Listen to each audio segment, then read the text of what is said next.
Hey guys, welcome back to Gluten Free Habit. Today I'm going to show you how to make these gluten-free Parmesan herb dinner rolls.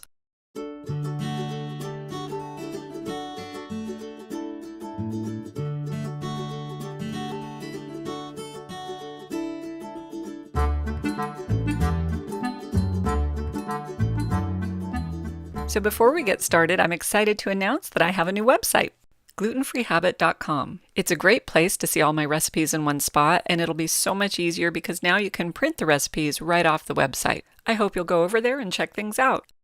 And let's get to our recipe.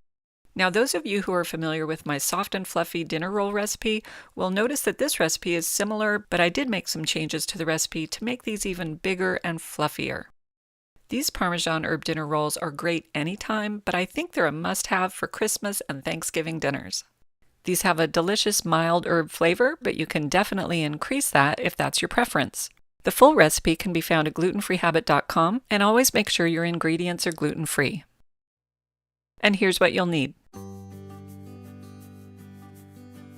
Brown rice flour, tapioca flour, cornstarch, xanthan gum, salt, baking powder, Parmesan, and it's fine to use the canned stuff here, garlic powder, thyme, rosemary, eggs, butter, a little vinegar, water, a packet of active dry yeast, and some granulated sugar. You'll also need a baking pan. You can either use a 9-inch round or you can use an 8x8 square, a 2-inch scooper, a spatula, and some tin foil. Let's get a few things ready. Set out your butter to soften, and set out your eggs to bring them to room temperature. You'll also want to grease your baking dish if it's not non-stick. Next, I like to crush my dried herbs. This serves two purposes. It reduces the size of the herbs themselves, but it also will help to release some of the flavor and fragrance. It's definitely worth that extra minute of time that it takes. There, this is a much nicer size for our rolls. Let's get started. Let's start by mixing our dry ingredients together. Set out a large mixing bowl and add in your brown rice flour, cornstarch, tapioca flour, xanthan gum, salt, baking powder, Parmesan, sugar, rosemary, thyme, and your garlic powder. Whisk that all together really well. This already smells amazing.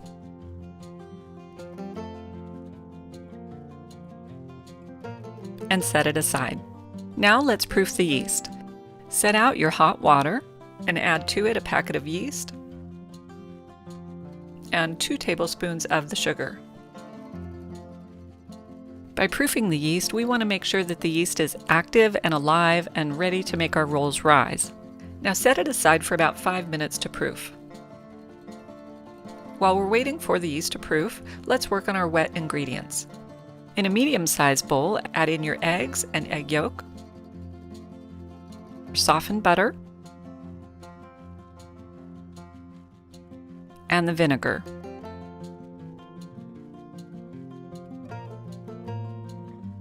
Mix that all together.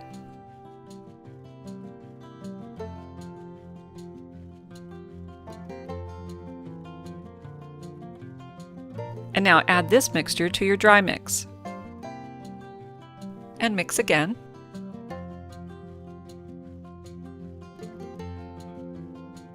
This will be dry because we haven't added in the water yet. Now take a look at your yeast. Hopefully it's really foamy, and you can take that now and pour that straight into the dry mix. If for some reason your yeast is not foamy, then you probably have a bad package. This doesn't happen very often, but if it does, just stop and proof a new package. You don't want to continue with questionable yeast because your rolls won't rise and your ingredients could be wasted. Now set your timer for 5 minutes and mix, mix, mix. This may seem like a long time to mix, but it really does make a difference in the texture of your rolls. So some people like their herb rolls with a fairly strong flavor. Some like them a little milder. My kids like them a little milder, so that's what I've done here. But if you're someone who likes a strong herb flavor, you can definitely increase the amount of herbs that you put in. Make sure that your eggs and other ingredients are at room temperature. When you're making yeast breads, it really does matter. The yeast needs a nice warm environment to thrive.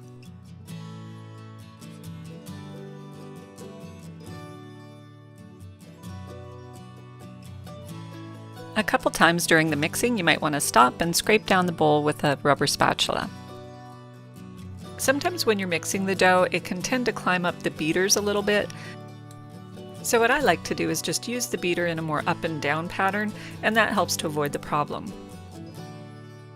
I love making these rolls because they fill the house with the aroma of herbs and homemade bread, but just a warning, when they come out of the oven, they disappear very quickly. But if for some reason you do have some leftovers, wrap them up in plastic, and when you're ready to use them, you can just remove the plastic and rewarm them in the microwave.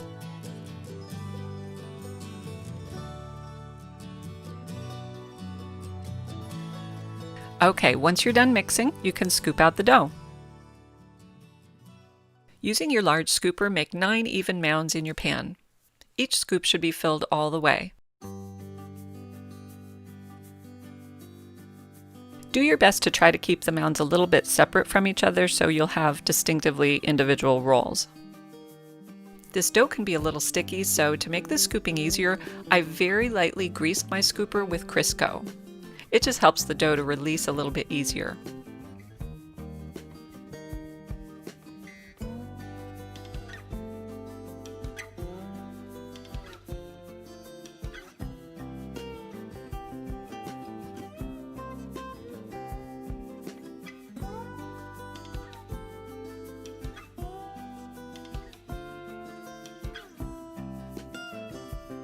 And now what I like to do is dip my fingers into some warm water and smooth out the tops of the rolls. This step isn't mandatory, but it definitely makes the rolls look nicer.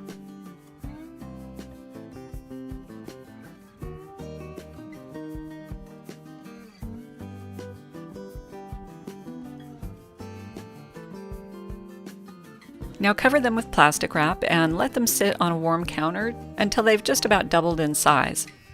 This usually takes about 50 minutes at my house, but the time will definitely vary on how warm it is in your kitchen, so just keep an eye on it.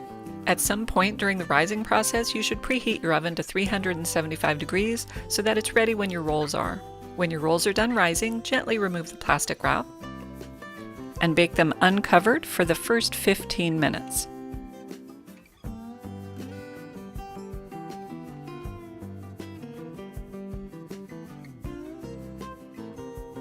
After 15 minutes, I like to cover mine with tin foil very loosely just to prevent overbrowning. Now bake for 15 minutes more and remove them from the oven.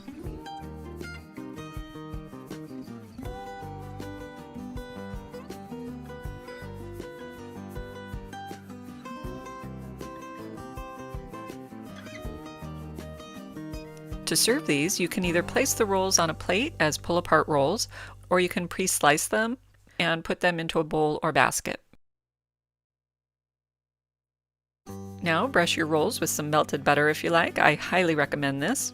The butter adds additional flavor, but it also makes the rolls look beautiful.